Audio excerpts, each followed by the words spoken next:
प्रिय दर्शकों नमस्कार।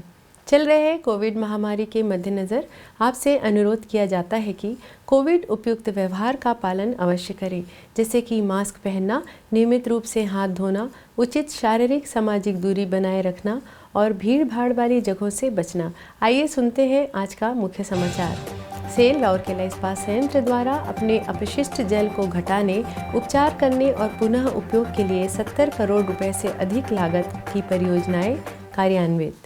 सेल राउरकेला इस्पात संयंत्र में देश के नाम एक रंगोली सजाओ रंगोली प्रतियोगिता प्रारंभ। और आज़ादी का अमृत महोत्सव की कड़ी में आज के व्यक्तित्व हैं डॉक्टर परशुराम मिश्र।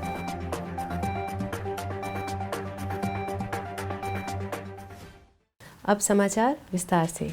पर्यावरण के प्रति अपनी प्रतिबद्धता जताते हुए सेल राउरकेला इस्पात संयंत्र आरएसपी ने अपने अपशिष्ट जल को घटाने, उपचार करने और पुनः उपयोग के लिए हर संभव प्रयास कर रहा है। इसके अलावा इस्पात संयंत्र वर्तमान में जीरो डिस्चार्ज प्लांट बनाने के लक्ष्य को हासिल करने के उद्देश्य से विभिन्न परियोजनाओं को कार्यान्वित कर रहा है। आरएसपी ने ब्राह्मणी नदी में बहाए जाने से पहले अपने अपशिष्ट जल के उपचार के लिए एक बहुस्तरीय उपचार रणनीति अपनाई है। विभिन्न इकाइयों से उत्पन्न प्रक्रियान्वित अपशिष्ट जल को पहले विभिन्न विभागों में स्थापित समर्पित अपशिष्ट जल के उपचार संयंत्रों WWTP में उनके उत्पादन के स्रोत पर उपचारित किया जाता है। उपचारित बहिस्राव को फिर 9 आउटफॉल्स के माध्यम से गुराधी नाला में छोड़ दिया जाता है। इसके बाद कुल अपशिष्ट को एक लैगून में ले जाया जाता है, जो द्वितीयक उपचार के लिए एक ऑक्सीकरण तालाब है। उल्लेखनीय है कि आरएसपी ने 52 हेक्टेयर भूमि पर लैगून स्प्रेड नामक एक उथले ऑक्सीकरण तालाब का निर्माण किया है, जिसे NEERI नागपुर के मार्गदर्शन में डिज़ाइन और निर्माण किया गया था। पानी को लैगून में 4-5 दिनों के लिए रखा जाता है, जिसके दौरान एरोबिक और फैकल्टेटिव बैक्टीरिया की उपस्थिति में फोटो रासायनिक प्रक्रिया द्वारा प्रदूषकों का प्राकृतिक रूप से उपचार किया जाता है। उपचार के बाद पानी को लैगून आउटलेट के माध्यम से ब्राह्मणी नदी में छोड़ा जाता है। ब्राह्मणी नदी में छोड़े गए अंतिम रूप से उपचारित पानी की गुणवत्ता भली भांति हर वक्त वैधानिक मानदंडों के भीतर होती है। ट्रेजिंग यांत्रिक उत्खनन का उपयोग कर 3 लाख क्यूबिक मीटर कीचड़ की निकासी कर लैगून से कीचड़ निकालने का कार्य अब जोरों पर चल रहा है। लैगून की कीचड़ निकालने के बाद लगभग 20 हेक्टेयर के क्षेत्र में फैला एक स्पष्ट जल निकाय होगा, जो जैव विविधता और सौंदर्यीकरण को जोड़ेगा। 23 करोड़ रुपए की लागत में चलाई जा रही परियोजना का वर्ष 2022 में पूरा होने की उम्मीद है। इसके अतिरिक्त आरएसपी ने कोक ओवन प्रवाह के जैविक उपचार के लिए BOD प्लांट को भी अपनाया है। BOD प्लांट से शोधित पानी को क्वेचिंग में उपयोग के लिए वापस कोक ओवन में पुनर्चक्रित किया जाता है। वर्तमान में JLD अवधारणा पर BOD प्लांट का आधुनिकीकरण भी प्रगति पर है। इस परियोजना को 34 करोड़ रुपए की लागत से क्रियान्वित किया जा रहा है। यह प्रोजेक्ट भी वर्ष 2022 में पूरा किया जाएगा। इसके अलावा आउटफॉल 7 पर एक सीवेज ट्रीटमेंट प्लांट STP स्थापित किया जा रहा है, जो कैंटीन, वॉशरूम और शौचालय से निकलने वाले पानी को संभालता है। 15 करोड़ रुपए की लागत से इस परियोजना को क्रियान्वित किया जा रहा है, जिससे वर्ष 2022 में पूरा करने की योजना है। कार्यान्वयन के तहत आउटफॉल 1 से आने वाले प्रवाह का कुल उपचार एक और अन्य परियोजना है।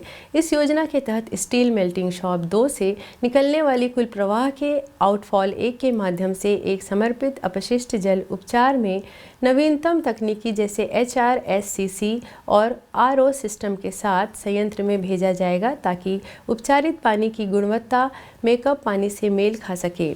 इस पानी को स्टील बनाने की प्रक्रिया में दोबारा इस्तेमाल किया जाएगा।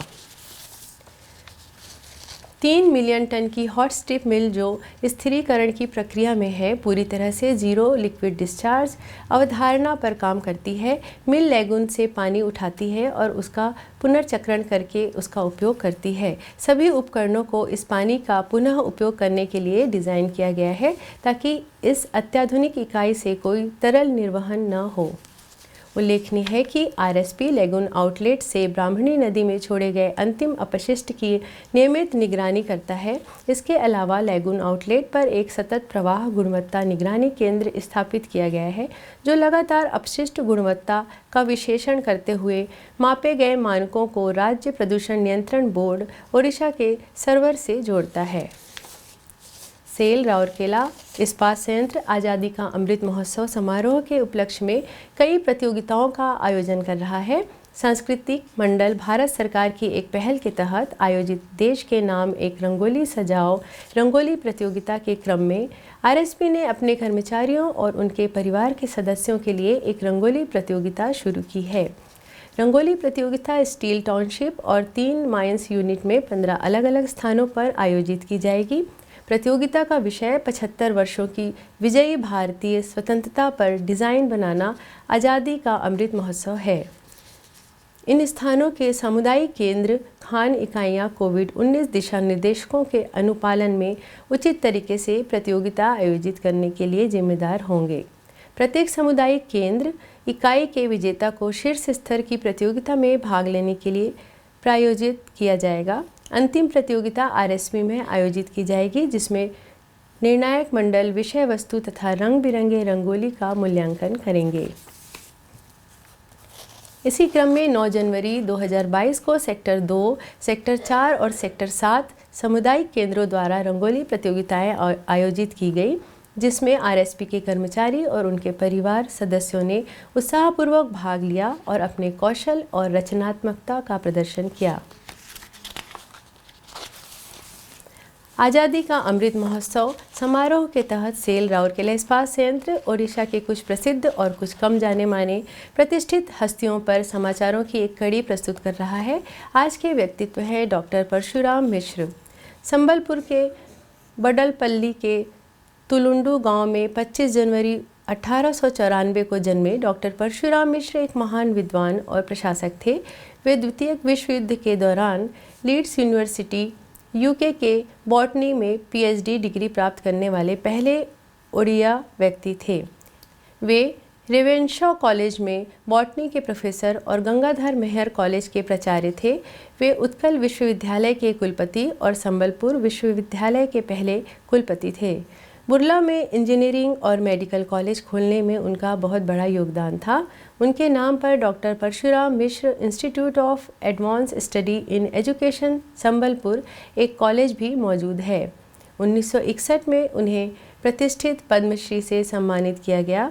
4 अगस्त 1981 को उनका निधन हो गया। इसी के साथ ही आज के हिंदी समाचार समाप्त होते हैं। नमस्कार।